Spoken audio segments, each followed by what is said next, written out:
अब हमारे पास जो नेक्स्ट टॉपिक है वो है पाइथन डिक्शनरी। तो पाइथन डिक्शनरी जो है हमारे पास एक अनऑर्डर्ड कलेक्शन ऑफ की वैल्यू पेयर्स। तो ये हमारे पास एक अनऑर्डर्ड कलेक्शन है जो की और वैल्यू के पेयर्स में स्टोर होती है। जो हमारे पास इसमें जो भी कीज होती है डिक्शनरी में वो यूनिक होती है और वो क्या करती है, वैल्यू को मैप करती है। और जो वैल्यू होती है वो हम किसी भी डेटा टाइप में लिख सकते हैं। तो अगर इनके की फैक्टर देखे जाए तो पहला है अनऑर्डर, मतलब कि जो इसके जो आइटम्स है ना डिक्शनरी के, वो किसी भी स्पेसिफिक ऑर्डर में नहीं होते। अगर की वैल्यू पेयर, तो की वैल्यू पेयर में जो भी आइटम्स होते हैं हमारे पास में, तो वो वैल्यू की और वैल्यू के पेयर में लिखे जाते हैं। माना कि उनकी एक की होती है और दूसरा वैल्यू होता है, और उनको सेपरेट किया जाता है कोलन की मदद से।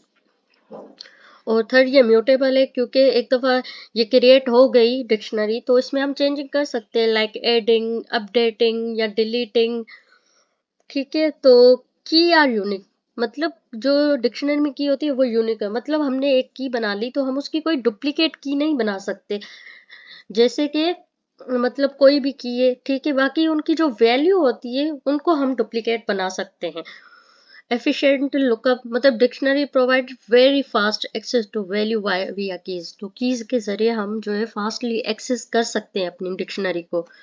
तो अगर हमें एक डिक्शनरी क्रिएट करनी है तो डिक्शनरी का सिंटैक्स ये होता है, हम डिक्शनरी का नाम देते हैं और उसके बाद जो उसके पेयर्स होते हैं वो हम देते हैं करली ब्रैकेट में।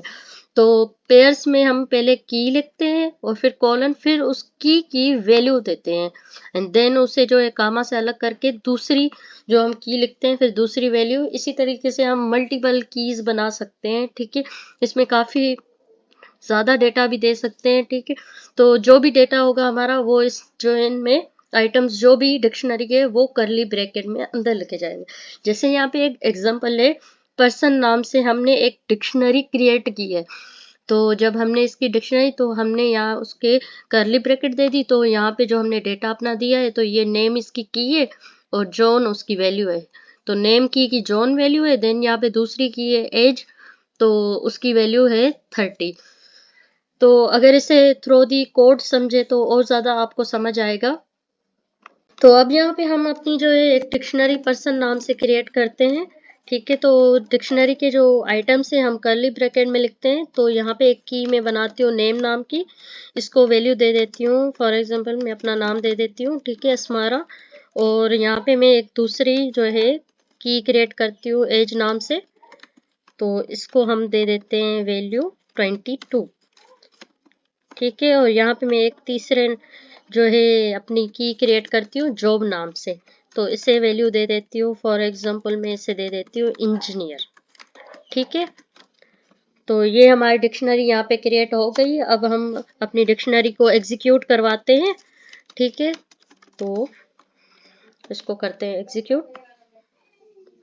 तो जब हमने इसको एग्जीक्यूट किया तो आप देख सकते हैं हमारे पास डिक्शनरी हमारी प्रिंट होकर आ गई। तो इस तरीके से हम अपनी डिक्शनरी क्रिएट करते हैं की और वैल्यू के पेयर में। तो सबसे पहले हम की लिखते हैं, फिर उसको वैल्यू देते हैं। ठीक है, जो ये कीज है ना, हम इनकी कभी भी डुप्लीकेट कॉपी नहीं बना सकते, पर जो हमारे पास की जो वैल्यू है ना, इनको हम डुप्लीकेट क्रिएट कर सकते हैं। फॉर एग्जाम्पल मैंने एज जॉब नाम से किया और दोनों को सेम वैल्यू देती इंजीनियर, तो ये हमारे पास एग्जीक्यूट हो जाएगी। ठीक है, तो इस तरीके से हम डिक्शनरी क्रिएट करते हैं। आगे देखते हैं। अब जो डिक्शनरी है वो हमारे पास म्यूटेबल है, मतलब हम इसमें ऐड डिलीट जो कर सकते हैं। तो अगर हमें कोई न्यू की वैल्यू जो पेयर है इसमें स्टोर करवाना है, डिक्शनरी में ऐड करना है, तो हम थ्रू इस मेथड के जरिए उसे स्टोर कर सकते हैं। अगर हमें उसमें से कोई की वैल्यू पेयर डिलीट करना हो तो हम थ्रू दी इस मेथड के जरिए डिलीट कर सकते हैं। अगर हमें लेंथ चेक करनी हो अपनी डिक्शनरी की, तो सिंपली जैसे हम लिस्ट या टपल में लेंथ चेक करते थे, उसी तरीके से इसमें भी हम जो है लेंथ मेथड यूज करके अपना जो डिक्शनरी का जो है लेंथ चेक कर सकते हैं। उसके बाद हमारे पास एक की एग्जिस्ट मेथड है, जिसके थ्रू हम जो है मालूम कर सकते हैं कि जैसे ये नेम है की, तो ये कह रहा है कि नेम की जो है इस डिक्शनरी में मौजूद है। अगर है तो वो ट्रू करेगा, अगर नहीं मौजूद नेम नाम की तो वो फॉल्स प्रिंट करेगा। हमारे पास डिक्शनरी जो है म्यूटेबल है, तो हम इसमें जो है कोई भी एलिमेंट आइटम जो है ऐड कर सकते हैं, डिलीट कर सकते हैं। तो मान लीजिए हमें अपनी डिक्शनरी में एक आइटम ऐड करना है और इन 3 के अलावा, तो हम क्या करेंगे, सिंपल है कि हम अपना डिक्शनरी का नाम, देन हम जो है अपनी जो है की जो है न्यू क्रिएट करेंगे। तो मैंने सरनेम से एक न्यू डिक्शनरी में की क्रिएट कर ली, तो इसको हमने वैल्यू दे दी खान। ठीक है, अब हम अपनी डिक्शनरी को करते हैं एग्जीक्यूट, तो हमारे पास क्या आता है। ठीक है, तो यहाँ पे हम करते हैं अपनी डिक्शनरी को रन। तो आप चेक कर सकते हो कि हमारे पास न्यू आइटम जो है हमारी डिक्शनरी में ऐड हो गया है, जो है सरनेम खान। ठीक है, अगर इसी में से अगर मुझे कोई डिलीट करना हो अपना आइटम, तो हम क्या करेंगे, अपनी डिक्शनरी में से कैसे डिलीट करेंगे। तो बिल्कुल सिंपल है, हम जो है कि कोई भी इसमें से डिलीट करने के लिए उसका की लिखेंगे। तो मैं यहाँ पे डिलीट डेल जो है हमारे पास एक कीवर्ड है, उसे यूज करें, देन पर्सन, और फिर हमारी जो है यहाँ पे अपनी की का नाम दे देंगे। फॉर एग्जाम्पल मुझे यहाँ से जॉब जो है डिलीट करना है, तो यहाँ ये लिख के देन हम एग्जीक्यूट करते हैं अब अपनी की डिक्शनरी। ठीक है, तो यहाँ पे आप देख सकते हो कि अब हमारे पास जो जॉब वाला आइटम था वो डिलीट हो चुका है।